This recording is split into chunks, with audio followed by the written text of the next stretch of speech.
المشاهدون الكرام، السلام عليكم ورحمة الله تعالى وبركاته. نشرة الأخبار من الفضائية الإريترية، وفيها: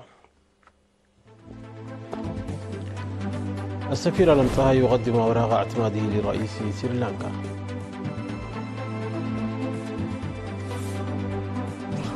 فروع التعليم بجنوب البحر الأحمر يقيم أعمالهم العام الدراسي الماضي. برنامج مديرية أسماط للزراعة المسقرة يحقق نتائج جيدة. شي جين بينغ يؤكد أن على بكين وبروكسل اتخاذ الخيار الاستراتيجي الصائب. تحطم طائرة ركاب روسية مفقودة تقل 49 شخصا. وكمبوديا وتايلاند تتبادلان إطلاق النار في تجدد للاشتباكات الحدودية. أهلا بكم مشاهدينا. قدم سفير إريتريا في جمهورية الهند السفير علم طهاي أوراق اعتماده كسفير غير مقيم في سريلانكا إلى الرئيس أنورا كومارا. وأبلغ السفير علم طهاي للرئيس السريلانكي أنورا كومارا في المراسم التي أقيمت اليوم 24 من يوليو تحية الرئيس سياس أفورقي، مشيرا إلى رغبة إريتريا في تطوير العلاقات الثنائية بين البلدين، مؤكدا أنه سيعمل على تعزيز هذه العلاقات المبنية على الاحترام المتبادل.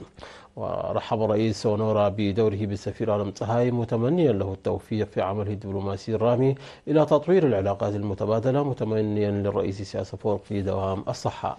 وأكد أيضا على ضرورة تعزيز الجهود المشتركة لتطوير الشراكة بين البلدين.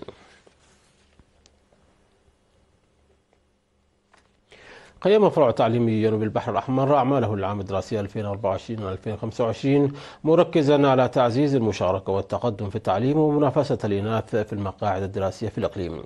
وذكر مسؤول الفرع الأستاذ خليل عثمان في التقرير الذي قدمه أن معدل مشاركة المرأة في التعليم المتوسط تصل إلى 26%، وفي التعليم الثانوي 21.5%، مؤكدا أن المؤشرات تشير إلى ضرورة العمل بتضافر الجهود.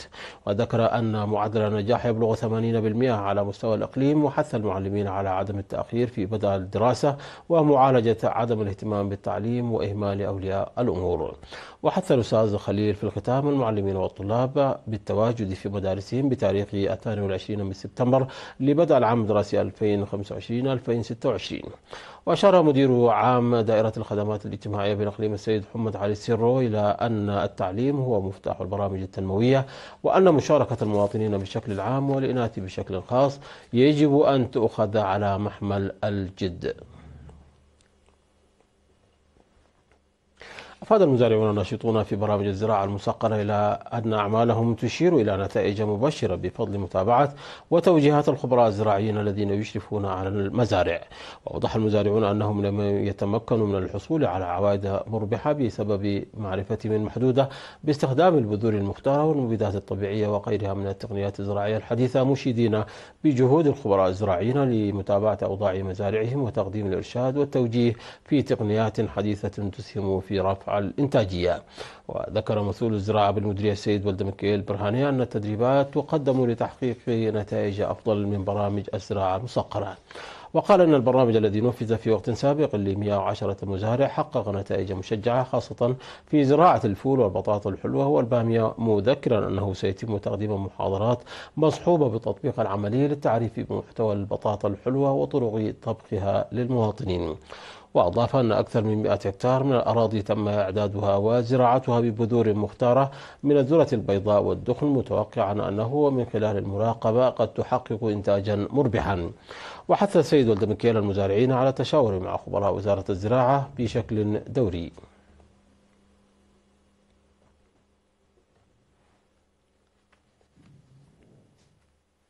عقدت اللجان الوطنية في مدن كاسل وميونخ الألمانية سمينارات شعبية في 13 و21 من يوليو الجاري حول الارتقاء بالوعي في القضايا الوطنية والخدمات القنصلية.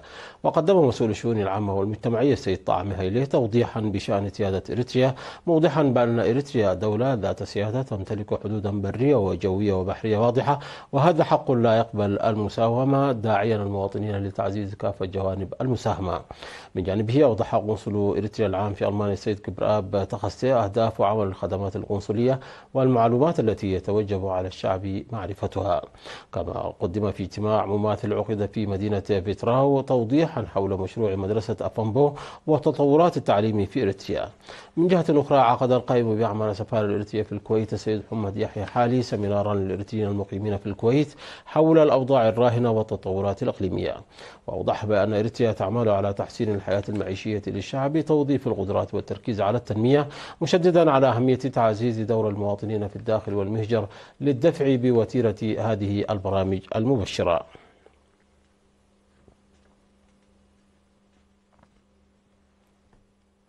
أوضح مسؤول التعليم في مديرية الدقيق الأستاذ بين التسفاي بأن حملة الطلاب التنموية الصيفية التي بدأت في 7 يوليو تسير جيدا حسب الخطة الموضوعة. وذكر أن الحملة التي تستمر حتى 14 من أغسطس تجرى في نقطتي عمل بمشاركة 420 طالبا وطالبة يعملون في بناء المدرجات وإعداد الحفر للتشجير. وأفاد خبير حماية التربة وحفظ المياه السيد ملقيتا فتوي بناء أكثر من 40 كيلومتر من المدرجات الحوضية وإعداد 4200 حفرة للتشجير حتى الآن. وذكر المشرفون على الطلاب بأن العمل يجري بمتابعة خبراء الزراعة. مشاهدينا نشرتنا تتواصل من الفضائية الإريترية، ولكن بعد فاصل قصير فابقوا معنا.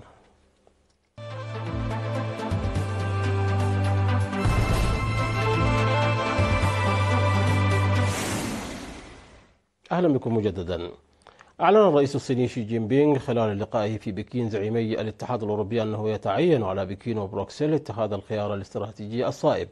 وقال شي مخاطبا أورسولا فون دير لاين رئيسة المفوضية الأوروبية وأنطونيو كوستا رئيس المجلس الأوروبي بحسب ما نقل عنه بيان لوزارة الخارجية الصينية تلقته وكالة الصحافة الفرنسية أنه يجب على القادة الصينيين والأوروبيين مرة أخرى إظهار بعد النظر والالتزام واتخاذ الخيار الاستراتيجي الصائب الذي يلبي تطلعات الشعب ويصمد أمام اختبار التاريخ. من جهتها حذرت رئيسة المفوضية الأوروبية أورسولا فون دير لاين الزعيم الصيني من أن العلاقات بين الطرفين وصلت إلى منعطف حاسم. وافتتحت فون دير لاين ورئيس المجلس الأوروبي أنطونيو كوستا قمة في بكين للمطالبة بحلول حقيقية للقضايا العالقة منذ فترة طويلة بما في ذلك الفائض الكبير في الميزان التجاري لصالح الصين.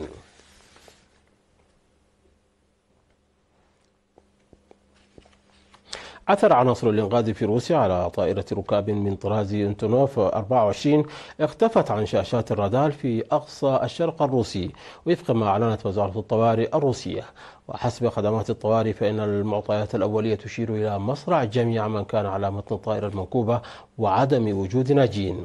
وفي وقت سابق قالت التقارير أن الاتصال بالطائرة انقطع أثناء تحليقها في المجال الجوي لمنطقة أمور من دون أن تتضح حتى الآن أسباب فقدان الاتصال أو طبيعة المهمة التي كانت تقوم بها الطائرة. وتوجهت فرق الإنقاذ إلى منطقة تيندا للبحث عن الطائرة المفقودة. وأشارت خدمات الطوارئ إلى أن ظروف تايغا الغابات الشمالية تعقد عملية البحث عن الطائرة المفقودة، وهي عملية تنفذ من الجو بشكل أساسي. وتم العثور على حطام الطائرة على بعد نحو 15 كيلومترا من مدينة تيندا. تبادلت القوات الكمبودية والتايلاندية إطلاق النار في جولة جديدة من الاشتباكات في منطقة حدودية متنازع عليها بحسب ما أعلن البلدان. وتغاضبت وزارة الدفاع الكمبودية والجيش التايلاندي المسؤولية عن هذا الاشتباك الجديد، إذ اتهم كل من الطرفين الطرف الآخر بأنه من بدأ بإطلاق النار في أحدث تصعيد في هذا الخلاف الطويل الأمد بين البلدين حول منطقة حدودية يتنازعان السيادة عليها. وفي مايو تحول النزاع حدودي طويل الأمد في منطقة تعرف بالمثلث الزمردي تتقاطع فيها حدود البلدين مع حدود لاوس إلى مواجهة عسكرية قتل فيها جندي كامبودي، ومنذ ذاك يتغاضى الطرفان الاتهامات ويتبادلان الردود الانتقامية. وقد قيدت تايلاند حركة العبور عبر الحدود فيما علقت كمبوديا بعض الواردات. وطردت تايلاند السفير الكمبودي واستدعت مبعوثها بعدما فقد الجندي تايلاندي ساقه في انفجار لقم أرضي في ظل احتدام النزاع الحدودي بين البلدين. لقي 10 رجال إطفاء أتراك حتفهم، وأصيب 14 آخرون أثناء محاولتهم احتواء حريق غابات في إقليم سكي شهر بوسط البلاد. كما لقي شخصان حتفهما وأدلي المئات إثر حريق غابات هائل اندلع في جنوب قبرص. وقال وزير الزراعة والغابات التركي إبراهيم يوموغلي أن 24 من رجال الإطفاء حوصلوا في الحريق عندما غيرت الرياح اتجاهها فجأة وقذفت ألسنة اللهب نحوهم، مضيفا أنهم نقلوا فورا إلى المستشفى، لكن 10 منهم لقوا حتفهم، في حين لا يزال 14 آخرون يتلقون العلاج. وقال الوزير أن 7 حرائق غابات كانت لا تزال مشتعلة في 5 أقاليم بوسط تركيا وغربها. وواجه رجال الإطفاء حريقا واسعا بمنطقة جبلية شمالي مدينة ليماسول في قبرص ظهر أزكته رياح قوية ودرجات حرارة مرتفعة. مشاهدينا، قبل الختام إليكم تذكير بأهم ما جاء في هذه النشرة من أنباء. السفير آدم طه يقدم أوراق اعتماده لرئيس سريلانكا. فرع التعليم بجنوب البحر الأحمر يقيم أعماله للعام الدراسي. الزراعة المسقرة في أصمات تحقق نتائج مبشرة.